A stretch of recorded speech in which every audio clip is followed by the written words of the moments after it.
안녕하세요. 제 이름은 김점순입니다. 올해 69살이 되었어요. 세월이 참 빠릅니다. 엊그제 같은데 벌써 노인이라니요. 하지만 저는 제 나이가 좋습니다. 은퇴 후에 삶이 이렇게 평화로울 줄 몰랐거든요. 매일 아침 일찍 일어나 동네 뒷산을 한 바퀴 돕니다. 등산로를 오르내리며 만나는 이웃들과 인사를 나누고 가끔은 함께 도시락을 먹기도 해요. 점심 먹고 나면 노인정에 들러 친구들과 화투도 치고 수다도 떱니다. 저녁엔 텃밭에서 채소도 가꾸고요. 하루가 어떻게 가는지 모를 정도로 바쁘고 즐거운 나날들이었죠. 그러던 어느 날이었어요. 아들 현구가 찾아왔습니다. 얼굴이 어두컴컴해서 무슨 일인가 싶더니 아니나 다를까 사업에 실패했다는 거예요. 어머니 정말 죄송합니다. 제가 너무 무모했나 봐요. 다 잃었어요. 집도 차도 전부 다 잃었어요. 이제 갈 곳이 없어요. 현구는 눈물을 흘리며 제 손을 잡았습니다. 며느리와 아이들 얘기를 하는데 가슴이 아팠어요. 어쩌겠어요, 내 자식인데. 고민 끝에 현구 가족을 집에 들이기로 했습니다. 알았다, 현구야. 일단 이리로 와라. 다시 시작하면 되는 거지. 너희 가족이 길거리에 나앉게 할 순 없구나. 현구는 고맙다며 절을 했어요. 그 모습을 보니 마음이 좀 놓이더군요. 하지만 그게 제 평화로운 삶의 끝이 될 줄은 꿈에도 몰랐습니다. 현구 가족이 이사 온 첫날, 저는 온 집안을 청소하고 맛있는 음식도 준비했어요. 손주들 보는 것도 오랜만이라 기분이 좋았죠. 하지만 그 기분도 잠시 며느리의 얼굴에서 뭔가 불편한 기색이 느껴졌어요. 어머니, 저희가 이렇게 갑자기 들어와서 죄송해요. 빨리 자리 잡고 나가도록 할게요. 며느리의 말에 저는 괜찮다고 천천히 해도 된다고 했지만 왠지 그 말이 진심으로 들리지 않았어요. 현구도 어색하게 웃기만 할 뿐 예전의 다정한 모습은 찾아볼 수 없었죠. 그날 밤 잠자리에 들며 생각했습니다. 이제 우리 집에 평화는 없겠구나. 그때는 몰랐죠. 제 예감이 이렇게 정확할 줄은요. 현구 가족이 이사 온 지 일주일쯤 지났을까요? 이상한 낌새가 보이기 시작했어요. 처음에는 그저 착각이겠거니 했는데 자꾸 이상한 일들이 일어나는 거예요. 어느 날 오후 잠시 외출했다가 돌아오니 며느리가 제 방을 청소하고 있더라고요. 고마운 마음에 들어가 보니 옷장 문이 활짝 열려 있었어요. 며느리는 당황한 기색으로 얼른 문을 닫았죠. 아, 어머니. 깜짝이야. 청소하느라 옷장도 좀 정리했어요. 괜찮죠? 뭔가 이상했지만 저는 그저 고맙다고만 했어요. 하지만 그날 밤 옷장을 열어보니 서랍장이 뒤죽박죽이더라고요.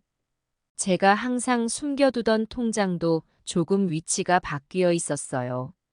설마 하는 생각이 들었지만 그래도 제 며느리인데 그럴 리가 없다고 스스로를 위로했죠. 그러다 결정적인 장면을 목격했어요. 어느 날 밤늦게 화장실에 가려고 일어났는데 서재에서 불빛이 새어나오는 거예요. 살금살금 다가가 문틈으로 보니 현구가 제 물건을 뒤적이고 있었어요. 어디 있지? 분명 여기 있었는데.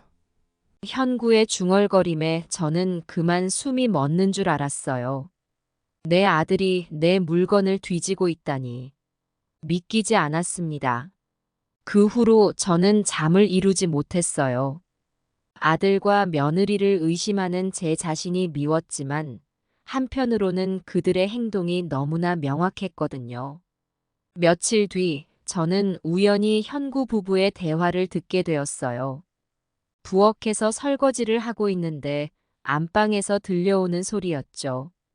여보, 어머니 통장 봤어. 예금이 꽤 되던데. 응, 봤어. 근데 그것만으론 부족해. 어머니가 가지고 계신 귀중품들이 더 있을 거야. 금이랑 보석 같은 거 말이야. 어디 숨겨 두셨는지 못 찾겠어. 그래, 어떡하지? 걱정 마.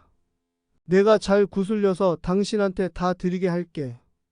어머니도 나이가 있으시잖아. 우리가 보관해 드린다고 하면 좋아하실 거야. 그 말을 듣는 순간 제 두 무릎에 힘이 쭉 빠지더라고요. 그 자리에 주저앉아 한참을 울었습니다.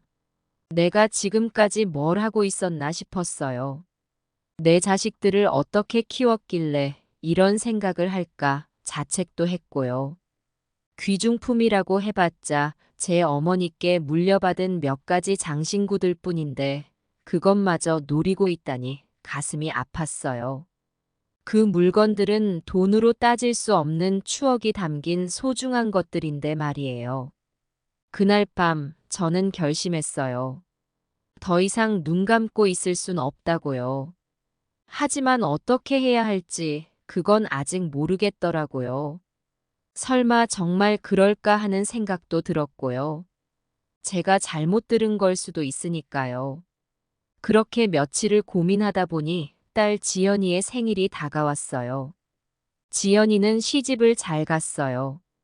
능력 좋고 성격 좋은 사위를 만나 잘 살고 있어요. 생일 파티에 초대를 받아 지연이네 집에 가보니 아니 세상에.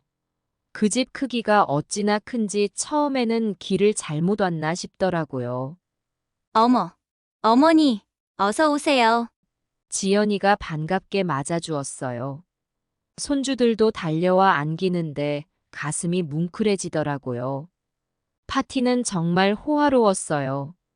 사내 진미가 다 차려져 있고 손님들도 눈에 익은 유명 인사들이 많더라고요. 제가 시골 할매라 많이 어색했죠. 식사를 하면서 지연이가 물었어요. 어머니, 요즘 어떻게 지내세요? 현구 오빠네 식구들이랑 잘 지내시죠? 저는 잠깐 망설이다가 대답했어요. 그래, 다들 잘 지내지. 손주들도 많이 컸어. 지연이가 제 표정을 유심히 살펴보더니 말했어요. 어머니, 혹시 무슨 일 있으세요? 얼굴이 좋아 보이지 않아요. 순간 지연이에게 모든 걸 털어놓고 싶은 마음이 들었어요. 하지만 가족 간의 일을 밖으로 내놓는 게 맞나 싶어 그만뒀죠. 아니다, 괜찮아. 그냥 나이 들어서 그런가 봐. 그러자 지연이가 갑자기 제안을 했어요. 어머니, 우리 집에서 같이 사시는 게 어떠세요? 방도 많은데 어머니 모시고 살고 싶어요. 순간 가슴이 덜컥 내려앉았어요. 지연이네서 산다면 얼마나 좋을까. 하지만 현구는 어쩌죠? 그 애를 버리는 것 같아 마음이 아팠어요. 고맙다, 지연아. 하지만 난 괜찮아. 내 집이 편해. 지연이는 아쉬워하면서도 이해한다고 했어요. 파티가 끝나고 집으로 돌아오는 길, 머릿속이 복잡했어요. 과연 내가 잘하고 있는 걸까? 집에 도착하니 현구 부부가 술에 취해 쓰러져 있더라고요. 집안은 온통 엉망이었죠. 한숨이 절로 나왔어요. 그날 밤 청소를 하면서 생각했어요. 이러다간 정말 큰일 나겠구나. 하지만 아직도 어떻게 해야 할지 모르겠더라고요. 내 자식인데 어떻게 내칠 수 있겠어요. 그렇다고 이대로 당하고만 있을 순 없고. 그러던 어느 날 안사돈 생신이 다가왔어요. 저는 정성껏 준비하기로 했죠. 아무리 그래도 가족인데 성의를 보이면 마음이 조금은 달라지겠지 싶었거든요. 새벽부터 일어나 준비를 시작했어요. 장을 보러 나가 제일 좋은 재료들만 골랐죠. 집에 와서는 손이 닳도록 만두를 빚고 갈비찜도 정성스레 만들었어요. 우리 집 대대로 내려오는 비법으로 말이에요. 어머니, 뭘 그리 하세요?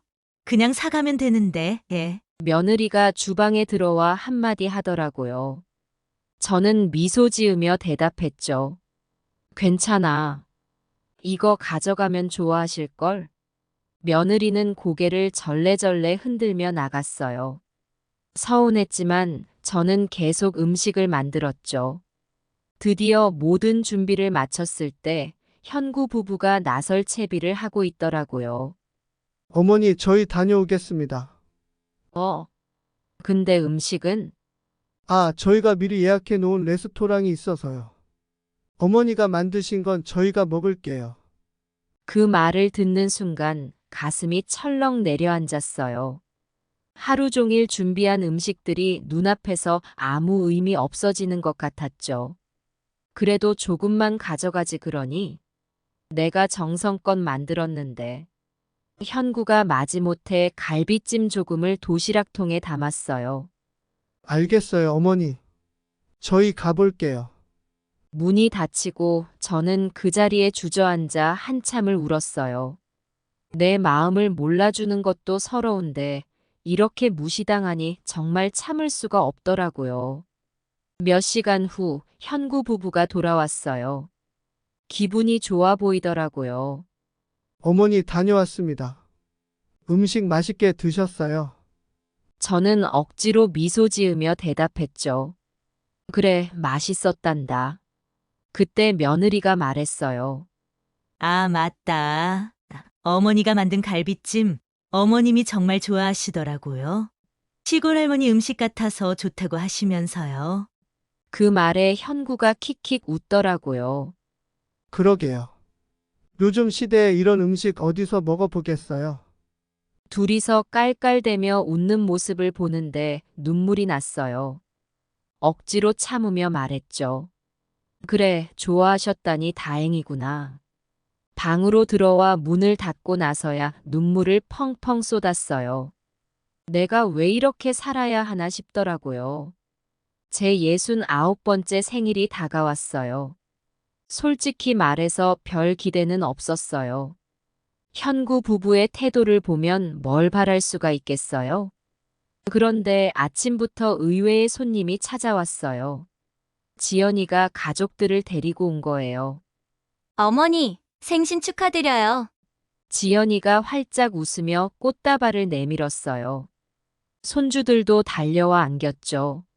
순간 눈물이 났어요. 어머, 고마워. 이렇게 와줘서.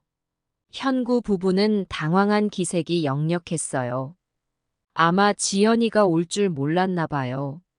언니, 오랜만이에요. 어머니 생신인 건 알고 계셨죠? 지연이의 말에 현구의 얼굴이 붉어졌어요. 아, 그럼 물론이지. 우리도 준비하고 있었어. 급하게 현구가 나가더니 케이크를 사왔어요. 며느리는 어색하게 상을 차리기 시작했고요. 식사를 하는 동안 분위기가 어색했어요.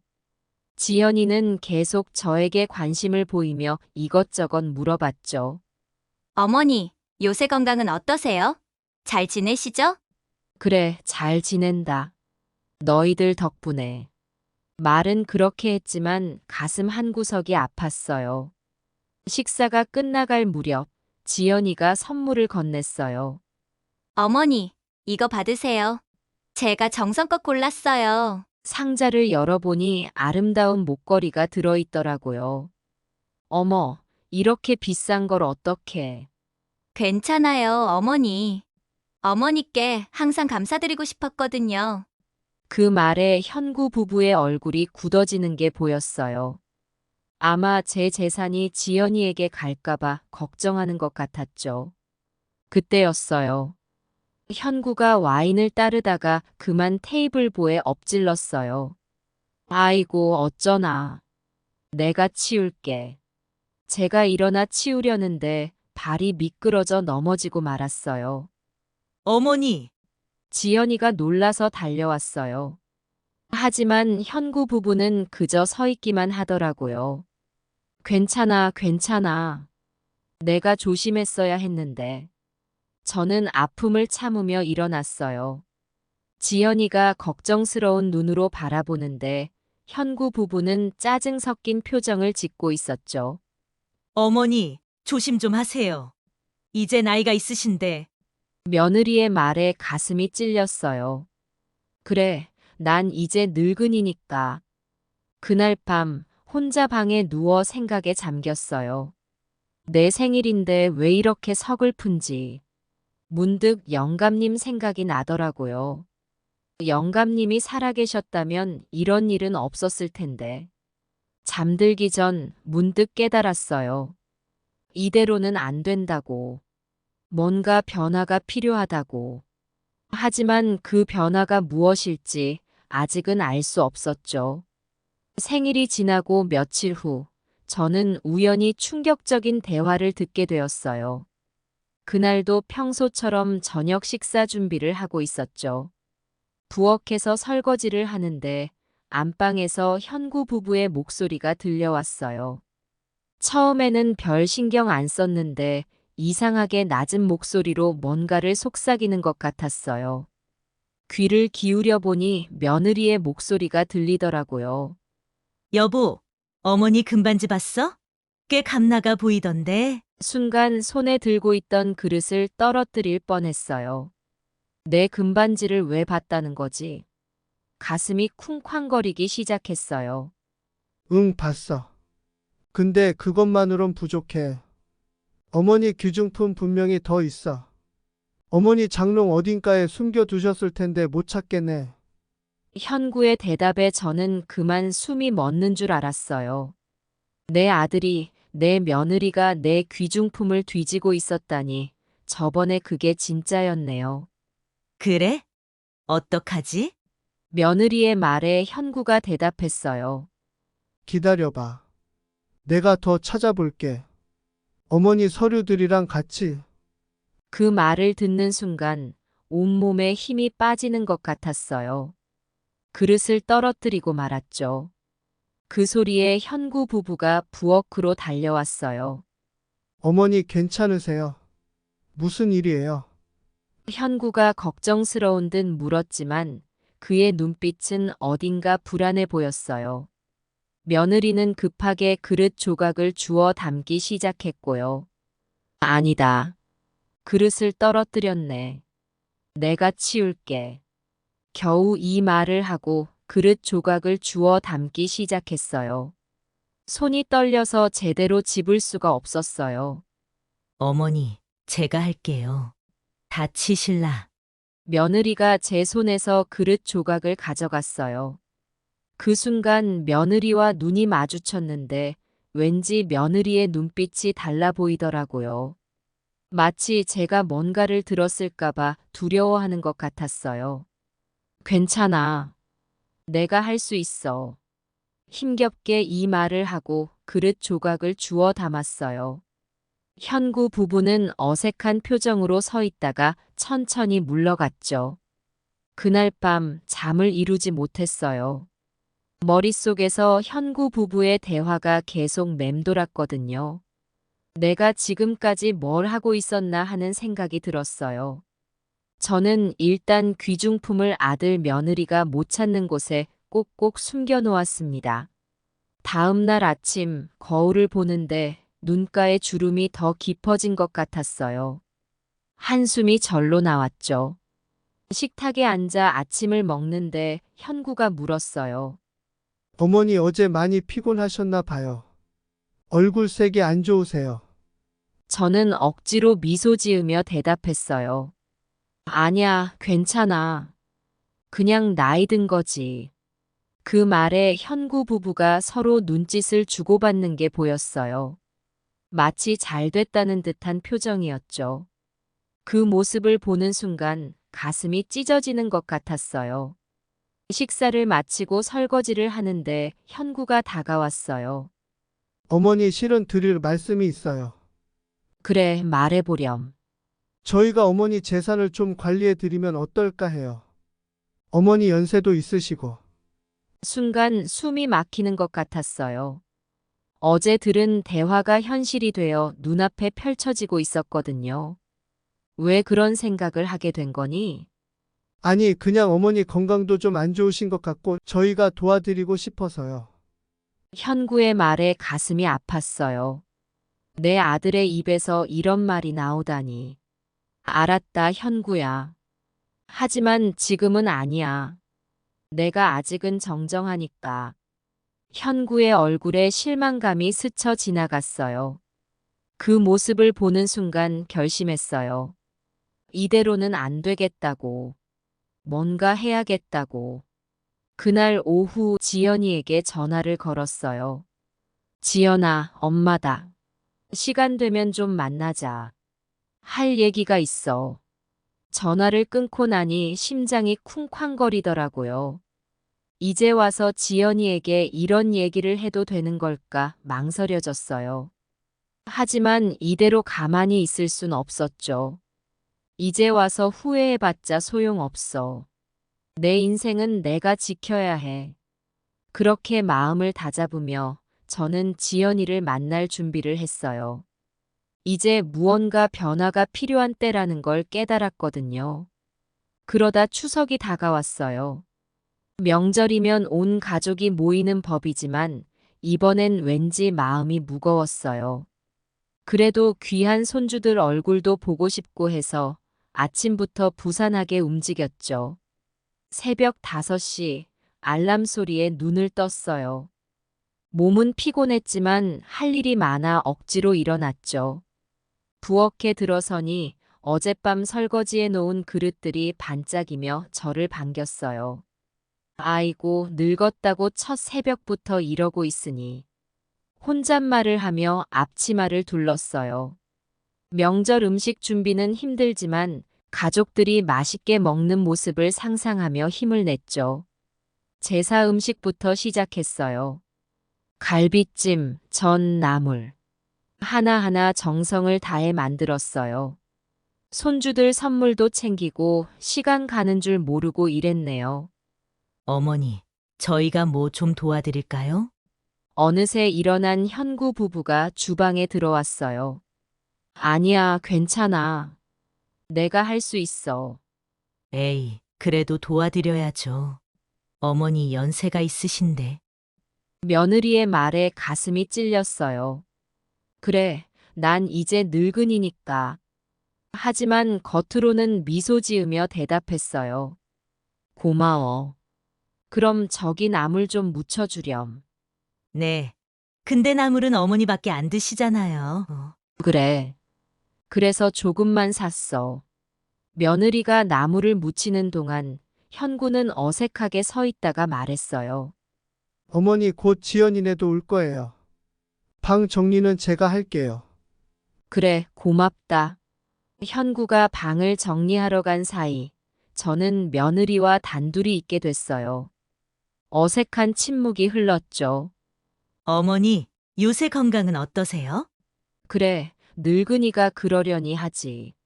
아이고, 무슨 말씀을. 어머니는 아직 정정하세요? 며느리의 말에 쓴웃음이 나왔어요.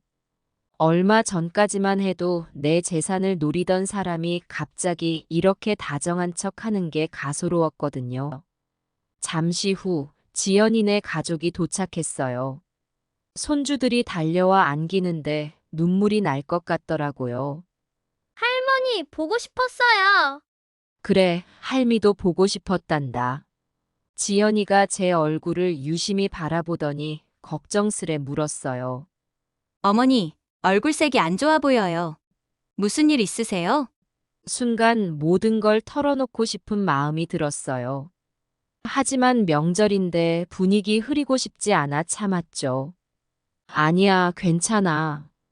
그냥 나이 든 거지. 지연이가 뭔가 더 물어보려는 찰나 현구가 끼어들었어요. 야, 어머니 걱정 그만해. 우리가 잘 모시고 있으니까. 그 말에 지연이가 미심쩍은 표정을 지었지만 더 말은 하지 않았어요. 근데 며느리가 무친 나물 맛이 조금 이상했어요. 제사를 지내고 식사를 하는 동안 저는 계속 불편했어요. 현구 부부가 자꾸 저를 쳐다보며 뭔가 속삭이는 게 느껴졌거든요. 설마 하는 생각이 들었죠. 식사가 거의 끝나갈 무렵 갑자기 속이 안 좋아졌어요. 잠깐 화장실 좀 다녀올게. 자리에서 일어나는데 어지러움이 몰려왔어요. 식은 땀이 나고 온몸에 힘이 빠지는 것 같았죠. 그래도 괜찮을 거라 생각하고 화장실로 향했어요. 화장실에 들어가자마자 구토가 났어요. 속이 너무 안 좋아 한동안 변기를 붙잡고 있었죠. 머릿속이 어지럽고 온몸에 힘이 빠졌어요. 어머니, 괜찮으세요? 지연이의 목소리가 들렸어요. 하지만 대답할 힘이 없었죠. 어머니! 지연이가 문을 열고 들어왔어요. 저는 그대로 쓰러졌고 그 뒤로는 기억이 없어요. 희미하게 의식이 돌아왔을 때 제 주변에서 말소리가 들렸어요. 식중독인 것 같아. 심각해 보이니 빨리 병원으로 모셔야겠어. 지연이의 다급한 목소리가 흐릿한 의식 속으로 파고들었어요. 눈을 뜨려 해도 도저히 힘이 나지 않았죠. 온몸이 땀으로 젖어 있었고 속은 천불이 나는 것 같았어요. 그때 현구의 목소리가 들렸어요. 평소와는 다른 짜증 섞인 톤이었죠. 병원? 그렇게까지 해야 돼? 그냥 쉬시면. 현구의 말에 지연이가 버럭 소리를 질렀어요. 오빠, 어머니 상태가 심각해. 빨리 가야 해. 이러다 큰일 나겠어. 지연이의 다급한 목소리에 현구도 마지못해 동의한 것 같았어요. 하지만 그의 목소리에서 진심 어린 걱정은 느껴지지 않았죠. 저는 의식이 흐릿한 채로 구급차에 실렸어요. 오빠, 나는 차로 갈게. 다시 돌아오려면 차 한 대는 있어야지. 사이렌 소리가 멀게만 들리는 가운데 현구 부부의 대화가 귓가에 맴돌았어요. 여보, 이거 큰일이네. 병원비는 어떡하지? 현구의 목소리였어요. 그의 말에 며느리가 대답했죠. 걱정 마요. 어차피 어머니 통장 있잖아요. 거기서 빼면 되죠. 그 말을 듣는 순간 가슴이 찢어지는 것 같았어요. 내 몸보다 병원비가 더 중요했나 봐요. 눈물이 눈가에 고였지만 흘릴 힘조차 없었어요. 구급차가 덜컹거리며 달리는 동안 현구 부부의 대화는 계속됐어요. 근데 여보, 이번 기회에 어머니를 요양원에 모시는 건 어때요? 우리 둘 다 바빠서 제대로 돌봐드리기 힘들잖아요. 며느리의 말에 현구가 대답했어요. 그러게. 어차피 이번 일로 병원비도 많이 들 텐데 요양원에 가시면 우리도 편하고 좋지 않을까? 그들의 대화를 들으며 저는 눈을 감았어요.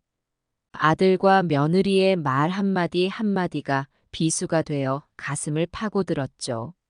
내가 뭘 그리 잘못했다고 이런 대접을 받는 걸까?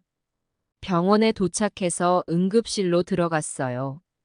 의사 선생님이 이것저것 검사하시더니 걱정스러운 표정으로 말씀하셨어요. 심각한 식중독이에요. 빨리 오셔서 다행이네요. 조금만 늦었어도 위험할 뻔했어요. 연세가 있으셔서 더 조심해야 합니다. 그 말에 지연이가 안도의 한숨을 쉬었어요. 정말 다행이에요, 선생님. 어머니, 이제 괜찮으실 거예요. 지연이가 제 손을 꼭 잡아주었어요. 그 따뜻한 손길에 잠시 안도감이 들었죠. 하지만 현구는 선생님, 입원해야 하나요? 집에서 몸조리하면 안 될까요? 의사 선생님이 놀란 표정으로 현구를 바라보았어요. 아니요. 지금 상태로는 절대 안 됩니다. 최소 일주일은 입원하셔야 해요. 탈수 증상도 심하고 전해질 불균형도 있어서 집중 치료가 필요해요. 현구의 얼굴이 굳어지는 게 보였어요. 그 모습을 보며 저는 눈물이 났어요. 아들의 표정에서 걱정이 아닌 불편함만이 느껴졌거든요. 어머니, 제가 곁에 있을게요. 걱정 마세요. 지연이가 다시 한번 제 손을 잡아주었어요. 그 따뜻한 손길에 안도감이 들었죠. 하지만 동시에 미안한 마음도 들었어요. 지연이에게 폐를 끼치는 것 같아서요. 입원실로 옮겨진 후 지연이가 화장실에 갔을 때 현구 부부는 집에 간다며 먼저 가버렸어요. 어머니, 저희 먼저 가볼게요. 집에 애들이 있어서요. 내일 다시 올게요. 현구의 말에 저는 그저 고개를 끄덕일 뿐이었어요. 뭐라 말을 하고 싶었지만 목이 너무 아파 소리를 낼 수가 없었죠. 그들이 나가는 모습을 보며 문득 귀가 솔깃해졌어요. 현구 부부가 문 밖에서 소곤거리는 소리가 들렸거든요. 여보, 이거 좋은 기회 아닐까요? 무슨 소리야? 어머니가 이렇게 아프시니까 우리가 재산 관리를 해드려야 한다고 설득하기 좋잖아요. 이참에 부동산이랑 통장도 다 정리하면 좋겠어요. 그러네. 근데 지연이가 방해될 것 같아. 어떻게 하지? 괜찮아요. 지연이는 바빠서 오래 있지 못할 거예요. 우리가 잘 꾸미면 돼요. 그 말과 함께 현구 부부의 낮은 웃음소리가 들렸어요. 식중독으로 고통받는 저를 두고 뒤에서 웃고 있다니. 그 순간 가슴이 찢어지는 듯한 아픔이 몰려왔어요. 지연이만이 제 곁을 지켜주었죠. 하지만 저는 지연이마저 돌려보내고 싶었어요. 지연아, 너도 가렴.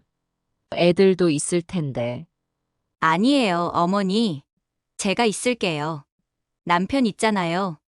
지연이의 말에 고마움과 동시에 죄책감이 몰려왔어요. 어머니, 이제 좀 어떠세요? 고마워, 지연아. 겨우 이 말을 하고 나니 또다시 의식이 흐려졌어요. 꿈결인지 생시인지 모를 상태에서 돌아가신 영감님이 나오더라고요. 점순아, 정신 차려. 너가 할 일은 따로 있어. 영감님의 말씀이 귓가에 맴돌며 잠에서 깼어요. 병실 창밖으로 달빛이 새어 들어오고 있었죠. 지연이는 제 옆에서 잠들어 있었어요. 병실의 정막 속에서 저는 지난 시간들을 돌이켜봤어요. 현구를 키우면서 고생했던 날들, 며느리를 맞이하던 날의 기쁨, 그리고 최근 들어 점점 차가워지는 그들의 태도까지. 문득 옆에서 자고 있는 지연이를 바라봤어요. 지연이는 어릴 때부터 착했어요. 하지만 그 착한 마음 때문에 오히려 현구에게 밀리는 경우가 많았죠. 제가 현구만 편애한 건 아닌지 후회가 밀려왔어요. 그 순간 깨달았어요. 내가 할 일이 뭔지를. 더 이상 이대로 있어선 안 된다는 걸요. 며칠 후 상태가 조금 나아졌을 때 지연이에게 말했어요. 지연아, 엄마가 할 말이 있어. 그리고는 그동안 있었던 일들을 모두 털어놓았어요. 현구 부부의 행동, 제가 들은 대화들, 그리고 제 마음의 고통까지. 지연이는 충격받은 듯 눈물을 흘리며 제 손을 꼭 잡았어요. 어머니, 제가 몰라봐서 죄송해요. 이제부터 제가 어머니를 지켜드릴게요. 그 말에 눈물이 나왔어요. 하지만 이번엔 슬픔의 눈물이 아니었죠. 안도감, 그리고 새로운 결심 때문이었어요. 지연이가 매일같이 병원을 찾아왔어요. 반면에 현구 부부는 한 번 얼굴 비치고는 그 뒤로 통 보이지 않더라고요. 어느 날 병실 밖에서 지연이와 현구가 다투는 소리가 들렸어요. 오빠, 어떻게 이럴 수 있어? 어머니가 아프신데. 야, 너도 알잖아. 우리가 지금 형편이 어려운 거. 그래도 오빠, 어머니야, 어머니. 가슴이 아팠어요. 내 탓에 애들이 다투는 것 같아서. 그날 밤 혼자 누워 있는데 현구 부부의 목소리가 들리더라고요. 아마 제가 자는 줄 알고 작게 얘기하는 것 같았어요. 여보, 이번에는 진짜 무리인 것 같아. 어머니가 이대로 가시면 어쩌지? 걱정 마. 어머니 재산은 다 우리 거야. 유언장도 없으셨대. 순간 귀를 의심했어요. 내가 죽기를 바라는 걸까, 우리 현구가? 그래도 좀 그렇지 않아? 당신도 알잖아. 우리가 얼마나 힘들었는지. 이제 와서 물러설 순 없어. 눈물이 흘렀어요. 아들의 입에서 그런 말이 나오다니. 내가 뭘 그리 잘못했을까요? 다음 날 의사 선생님이 회진을 오셨어요. 많이 좋아지셨네요. 이대로 가시면 곧 퇴원하실 수 있을 것 같아요. 그 말에 지연이는 기뻐했지만 저는 왠지 두려웠어요. 집에 돌아가면 또 그 생활이 반복될 텐데. 어머니, 퇴원하시면 우리 집에서 좀 쉬다 가세요. 지연이가 조심스레 제안했어요. 하지만 저는 고개를 저었죠. 아니야, 괜찮아. 내 집이 좋아. 그렇게 말하고 나니 후회가 되더라고요. 하지만 어쩔 수 없었어요.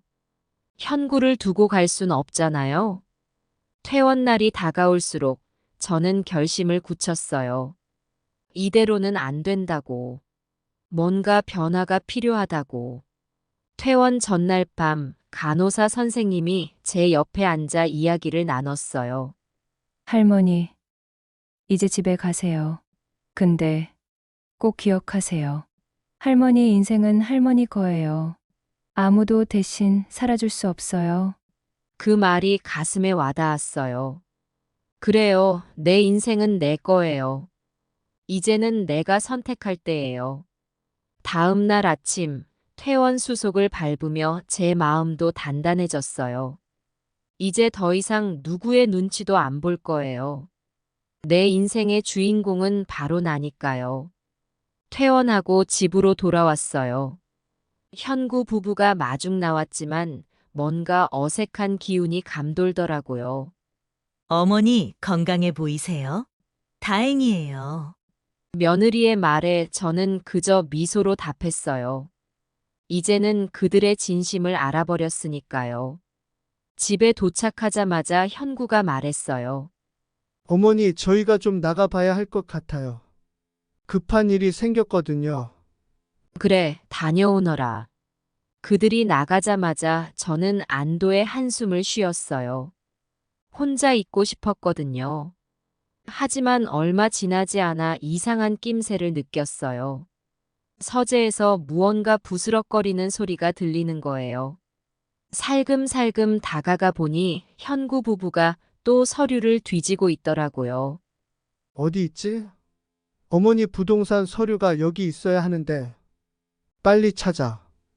어머니가 돌아오시기 전에. 그 순간 저는 가슴이 철렁 내려앉았어요. 그들이 서재를 나설 때 저는 재빨리 방으로 들어갔어요. 머릿속이 복잡했죠. 어떻게 해야 할지, 누구를 믿어야 할지. 그날 밤 잠을 이루지 못하고 뒤척이다 결심했어요. 이대로는 안 되겠다고. 다음 날 아침 일찍 일어나 변호사 사무실로 향했어요. 변호사님, 제 재산을 정리하고 싶어요. 네, 어떻게 하고 싶으신가요? 대부분을 자선단체에 기부하고 싶어요. 그리고 남은 것은 제가 쓰고 싶고요. 변호사님이 놀란 표정을 지었지만 곧 이해한다는 듯 고개를 끄덕였어요. 알겠습니다. 유언장을 작성해 드리겠습니다. 집으로 돌아오는 길 마음이 한결 가벼워졌어요. 하지만 집에 도착하자마자 현구 부부와 마주쳤어요. 어머니 어디 다녀오셨어요? 아, 그냥 산책 좀 했다. 거짓말이 썩 마음에 들진 않았지만 아직은 때가 아니라고 생각했어요. 그날 밤 다시 한번 제 결정이 옳았다는 걸 확신했어요. 이제 정말 변화가 필요한 때라고요. 며칠 후 변호사님에게서 연락이 왔어요. 유언장 작성이 끝났다고 하더라고요. 김 여사님, 이제 오셔서 서명만 하시면 됩니다. 그 말을 듣는 순간 가슴이 뛰었어요. 이제 정말 돌이킬 수 없는 결정을 하는 거니까요. 사무실에 도착해서 유언장을 꼼꼼히 읽어봤어요. 제가 원하는 대로 잘 작성되어 있더라고요. 이대로 하겠습니다. 서명을 하고 나오는데 마음이 복잡했어요. 이게 과연 옳은 결정일까? 현구를 너무 야박하게 대하는 건 아닐까? 집에 돌아와 보니 현구 부부가 기다리고 있더라고요. 어머니, 어디 다녀오셨어요? 아, 그냥 친구 만나고 왔어. 또다시 거짓말을 하는 제 모습이 싫었지만 아직은 때가 아니라고 생각했어요. 그날 밤 잠을 이루지 못하고 뒤척이다 결심했어요. 이제는 모든 걸 털어놓을 때라고. 다음 날 아침 현구 부부를 불러 앉혔어요. 너희들에게 할 얘기가 있구나. 그리고는 모든 걸 말했어요. 제가 들은 대화들, 느낀 점들, 그리고 제가 내린 결정까지. 대부분의 재산을 자선단체에 기부하기로 했다. 너희에게 줄 것은 얼마 없을 거야. 현구 부부의 얼굴이 창백해졌어요. 어머니, 그게 무슨 말씀이세요? 저희가 뭘 잘못했나요? 잘못은 없어. 다만 너희의 진심을 봤을 뿐이지. 현구가 울면서 매달렸어요. 어머니, 제발요. 저희에게 기회를 주세요. 하지만 저는 단호했어요. 현구야, 이건 내 결정이야. 내 인생에 대한 결정은 내가 해. 그 말에 현구 부부는 할 말을 잃은 듯 했어요. 이제 난 요양원에 들어가려고 해. 거기서 새로운 삶을 시작할 거야. 현구 부부는 눈물을 흘리며 애원했지만 제 마음은 이미 정해져 있었어요. 그날 저녁 지연이에게 전화해서 모든 걸 설명했어요. 어머니, 정말 대단하세요. 저는 어머니 결정을 존중해요. 지연이의 말에 눈물이 났어요. 고마워, 지연아. 이제 정말 새로운 삶이 시작되는 거예요. 두렵기도 하지만 한편으로는 설레기도 해요. 내 인생의 주인공은 바로 나니까요. 요양원에 들어온 지 벌써 한 달이 지났어요. 처음에는 낯설고 불안했지만 이제는 꽤 적응이 됐어요. 아침에 일어나면 창밖으로 보이는 작은 정원이 참 예쁘더라고요.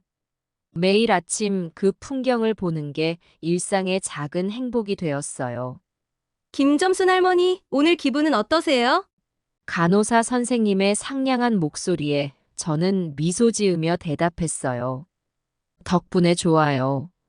오늘도 잘 부탁드려요. 요양원 생활은 생각보다 바빠요. 아침 식사 후에는 체조 시간이 있어요.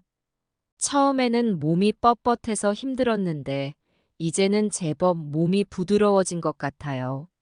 점순 씨, 오늘은 팔 운동을 열심히 하셨네요. 옆에 계신 박말순 할머니가 말을 걸어오셨어요. 말순 할머니는 제 또래신데 항상 밝고 긍정적이세요. 덕분에 저도 힘을 얻곤 해요. 말순 씨도 열심히 하셨어요. 우리 둘 다 건강해질 거예요. 체조가 끝나면 각자 취미 활동을 해요. 저는 뜨개질을 하기 시작했어요. 예전에는 바빠서 못했는데 이제야 시간이 생겼네요. 점순 씨, 그 목도리 누구 줄 거예요? 옆에서 뜨개질 하시던 이영자 할머니가 물으셨어요. 글쎄요. 아직 정하지 않았어요. 어쩌면 우리 지연이에게 줄지도 몰라요. 영자 할머니는 슬며시 웃으셨어요. 좋겠어요. 자주 오는 따님이 있어서 저는 자식들 얼굴 본 지가 언젠지 모르겠네요. 그 말에 마음이 아팠어요. 영자 할머니뿐만 아니라 여기 계신 많은 분들이 비슷한 처지셨거든요. 영자 씨, 우리가 서로의 가족이 되어줄게요. 여기 있는 우리 모두가 한 가족이에요. 그 말에 영자 할머니의 눈시울이 붉어졌어요. 저도 덩달아 눈물이 났죠. 점심 식사 시간이 되면 식당으로 모여요. 오늘의 메뉴는 갈비찜이에요. 와, 오늘은 특별한 날인가 봐요. 갈비찜이라니. 말순 할머니가 신나하셨어요. 저도 덩달아 기분이 좋아졌죠. 맞아요. 갈비찜 냄새만 맡아도 힘이 나는 것 같아요. 식사를 하면서 우리는 서로의 이야기를 나눠요. 각자의 인생사, 자식 이야기, 그리고 요즘 느끼는 소소한 행복들까지. 점순 씨, 어제 따님 왔다 갔다면서요? 어땠어요? 영자 할머니가 물으셨어요. 네, 참 좋았어요. 지연이가 손주들 사진도 가져왔더라고요. 보니까 눈물이 나더라고요. 좋겠어요. 저도 우리 손주들 보고 싶네요. 그 말에 저는 잠시 생각에 잠겼어요. 현구 생각이 났거든요. 요양원에 들어온 이후로 현구는 한 번도 찾아오지 않았어요. 처음에는 서운했지만 이제는 그러려니 해요. 오후에는 미술 시간이 있어요. 저는 그림 그리는 걸 좋아해요. 비록 서툴지만 그림을 그리면 마음이 편해져요. 점순 씨, 오늘은 뭘 그리셨어요? 옆자리에 김영순 할머니가 물으셨어요. 봄날의 공원이에요. 꽃이 만발한 모습을 그려봤어요. 와, 정말 예쁘네요. 저도 그렇게 그릴 수 있으면 좋겠어요. 영순 씨도 충분히 잘 그리세요. 우리 모두 자신만의 방식으로 아름다움을 표현하는 거예요. 그렇게 이야기를 나누다 보면 시간이 금방 가요. 저녁 식사 후에는 TV를 보거나 담소를 나누며 하루를 마무리해요. 점순 씨, 내일은 산책 나가기로 했잖아요. 기대되네요. 말순 할머니가 신나하셨어요. 그러게요. 날씨도 좋다고 하니 즐거운 시간이 될 것 같아요. 방으로 돌아와 잠자리에 들 때면 하루를 되돌아보게 돼요. 오늘도 감사한 일들이 많았어요. 비록 가족과 떨어져 있지만 여기서 새로운 인연을 만나고 소소한 행복을 느낄 수 있어 감사해요. 침대에 누워 천장을 바라보며 생각에 잠겼어요. 현구와 며느리 생각이 났어요. 그들이 제 재산을 노리고 저를 이곳에 보냈다는 걸 알지만 이제는 그들을 미워하지 않아요. 오히려 그들 덕분에 이렇게 새로운 삶을 살게 되었으니까요. 영감님, 보고 있죠? 저 이제 행복해요. 중얼거리며 눈을 감았어요. 내일은 또 어떤 일들이 기다리고 있을까요? 기대가 되네요. 다음 날 아침 상쾌한 기분으로 눈을 떴어요. 오늘은 산책 가는 날이에요. 점순 씨, 준비되셨어요? 말순 할머니가 방문을 노크하셨어요. 네, 금방 나갈게요. 요양원 앞 공원으로 나가니 상쾌한 공기가 코끝을 간지렸어요. 봄 기운이 완연한 날씨였죠. 아, 정말 좋네요. 이런 날 산책하는 게 얼마만이에요. 영자 할머니가 깊게 숨을 들이마시며 말씀하셨어요. 우리는 천천히 공원을 거닐었어요. 꽃이 피기 시작한 나무들, 파란 하늘, 그리고 따스한 햇살. 모든 것이 아름답게 느껴졌어요. 여러분, 저기 벤치에 앉아서 쉬었다 가는 게 어떨까요? 제 안에 모두가 동의했어요. 벤치에 앉아 주변을 둘러보니 마음이 평온해졌어요. 점순 씨, 요새 자주 웃는 것 같아요. 처음 왔을 때보다 훨씬 밝아 보여요. 말순 할머니의 말에 저는 미소 지었어요.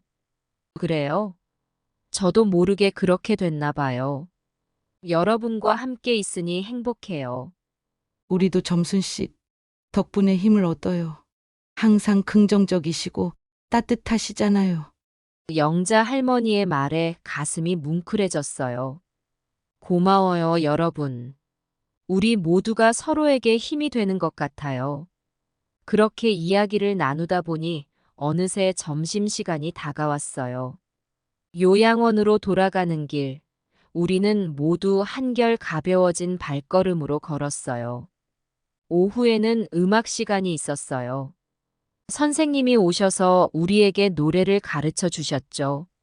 자, 오늘은 세상에서 아름다운 것들이라는 노래를 배워볼게요. 노래를 따라 부르다 보니 어느새 눈시울이 붉어졌어요. 가사 하나하나가 가슴에 와닿았거든요. 세상에는 정말 아름다운 것들이 많아요. 우리의 삶도 그중 하나죠. 선생님의 말씀에 모두가 고개를 끄덕였어요. 저녁 식사 후 우리는 대화의 시간을 가졌어요. 오늘 있었던 일들, 그리고 각자의 인생 이야기를 나누는 시간이죠. 점순 씨, 오늘 산책하면서 무슨 생각하셨어요? 영순 할머니가 물으셨어요. 글쎄요. 제 인생을 되돌아봤어요. 힘들었던 순간도 있었지만 지금 이 순간이 참 행복하다고 느꼈어요. 맞아요. 저도 그랬어요. 우리가 이렇게 함께 있다는 게 얼마나 큰 축복인지 모르겠어요. 말순 할머니의 말에 모두가 공감했어요. 밤이 되어 각자의 방으로 돌아갔어요. 침대에 누워 오늘 하루를 되새겨 봤어요. 영감님, 저 이제 정말 행복해요. 이곳에서 새로운 가족을 만났어요. 현구와 며느리 때문에 힘들어했던 시간들이 오히려 저를 이곳으로 인도해 줬네요. 눈을 감으며 생각했어요. 내일은 또 어떤 행복이 기다리고 있을까? 기대가 되네요. 이렇게 하루하루 지내다 보니 요양원에서의 시간이 빠르게 흘러갔어요. 어느새 6개월이 지났네요. 그동안 많은 일들이 있었어요. 지연이가 정기적으로 찾아와 줬어요. 손주들 사진도 가져오고 가끔은 직접 데리고 오기도 했죠. 그때마다 제 마음은 꽃밭이 되는 것 같았어요. 현구는 아직 한 번도 오지 않았어요.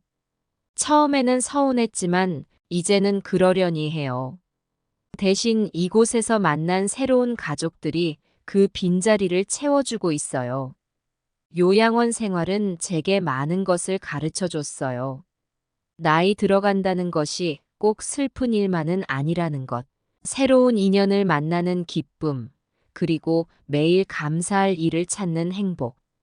이제 저는 매일 아침 감사일기를 써요. 작은 것에도 감사하는 마음을 갖게 되었거든요.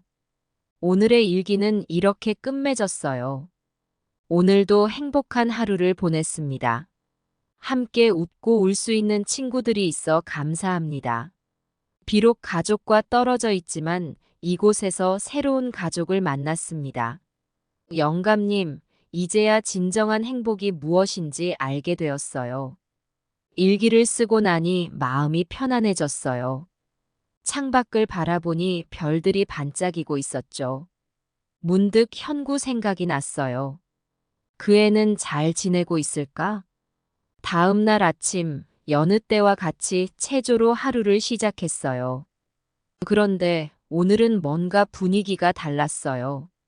여러분, 오늘은 특별한 손님이 오신대요. 간호사 선생님의 말에 모두가 궁금해했어요. 누구신데요? 글쎄요. 아직 비밀이래요. 점심시간에 만나보시면 알 거예요. 그 말에 우리는 더욱 호기심이 생겼어요. 아침 내내 이야기꽃이 피었죠. 점순 씨, 혹시 따님이 올 거라고 말씀 안 하셨어요? 말순 할머니가 물으셨어요. 아니에요. 지연이는 이번 주말에 온다고 했는데. 점심시간이 다가오자 모두의 마음이 설레기 시작했어요. 식당으로 가는 길에 낯선 얼굴들이 보이더라고요. 식당에 들어서자 놀라운 광경이 펼쳐졌어요. 테이블마다 꽃다발이 놓여 있고 풍선도 달려 있었어요. 여러분, 오늘은 특별한 날입니다. 바로 가족의 날이에요. 원장 선생님의 말씀에 모두가 놀랐어요. 그리고 그 뒤로 익숙한 얼굴들이 나타났어요. 어머니, 지연이의 목소리였어요. 지연이와 손주들이 달려와 저를 안았어요. 지연아, 이게 무슨 일이니? 어머니, 오늘은 요양원에서 준비한 특별한 날이에요. 가족들을 초대했대요. 주변을 둘러보니 다른 할머니, 할아버지들도 가족들과 재회하고 있었어요. 눈물을 흘리는 분들도 계셨죠. 그때 믿을 수 없는 광경을 보았어요. 현구가 서 있었어요. 어머니, 현구의 목소리가 떨렸어요. 저는 잠시 할 말을 잃었어요. 현구야. 현구가 천천히 다가왔어요. 그의 눈에 눈물이 고여 있었죠. 어머니 죄송합니다. 정말 죄송합니다. 현구가 갑자기 무릎을 꿇고 울기 시작했어요. 그동안 어머니를 너무 괴롭혔어요. 제가 어리석었습니다. 용서해 주세요. 저는 현구의 머리를 쓰다듬었어요. 미움보다는 안타까움이 더 컸어요. 일어나라, 현구야. 엄마는 너가 찾아와줘서 고맙다. 현구가 고개를 들었어요. 그의 눈에는 진심 어린 후회의 빛이 보였어요. 어머니 이제부터 제대로 효도하겠습니다. 용서해 주세요. 저 어머니 재산 욕심 없어요. 얼마 전에 새로 시작한 사업이 잘 되고 있어서요. 이제 제 걱정 안 하셔도 돼요. 저는 현구를 안아주었어요. 오랜 시간 동안 쌓였던 벽이 무너지는 것 같았죠. 그날 점심 식사는 특별했어요. 가족들과 함께 먹는 식사라 그런지 평소보다 더 맛있었어요. 이야기꽃도 피었죠. 할머니, 요양원 생활은 어떠세요? 큰 손주가 물었어요. 좋단다. 할머니가 여기서 새로운 친구들도 만나고 매일 재미있게 지내고 있어. 그래요? 다행이에요. 저희가 자주 못 와서 죄송해요. 괜찮아. 너희들 생각하면서 할머니가 더 열심히 살고 있단다. 식사가 끝나고 작은 공연이 있었어요. 요양원 어르신들이 준비한 합창이었죠. 우리가 노래를 부르는 동안 가족들은 박수를 치며 호응해 주었어요. 노래가 끝나고 현구가 다가왔어요. 어머니 노래 정말 좋았어요. 어머니 목소리가 제일 맑게 들리더라고요. 그래. 고맙다, 현구야. 어머니, 앞으로 자주 찾아뵐게요. 그동안 제가 너무 바보 같았어요. 알았다, 현구야. 엄마는 너가 잘 살면 그걸로 충분해. 해가 저물 무렵 가족들이 돌아갈 시간이 되었어요. 아쉬움이 가득한 작별 인사가 오갔죠. 어머니, 다음에 또 올게요. 그때까지 건강하세요. 지연이가 저를 꼭 안아주었어요. 그래, 지연아. 너희들 덕분에 정말 행복한 하루였어. 현구도 다가와 저를 안아주었어요. 어머니 정말 죄송합니다. 앞으로는 제대로 된 아들이 되겠습니다. 그래, 현구야. 엄마는 너가 찾아와줘서 정말 고맙다. 가족들이 떠난 후 요양원은 다시 조용해졌어요. 하지만 우리의 마음은 그 어느 때보다 따뜻했죠. 점순 씨, 아드님이 오셨다면서요? 어떠셨어요? 말순 할머니가 물으셨어요. 네, 의외였어요. 하지만 정말 기뻤어요. 아들의 진심 어린 사과를 받으니 마음이 풀리더라고요. 다행이네요. 저도 오늘 딸을 만나서 너무 좋았어요. 그날 밤 침대에 누워 하루를 되새겨 봤어요. 가슴 가득 감사함이 차올랐죠. 영감님, 오늘 정말 행복한 하루였어요. 우리 가족이 다시 하나가 되는 것 같아요.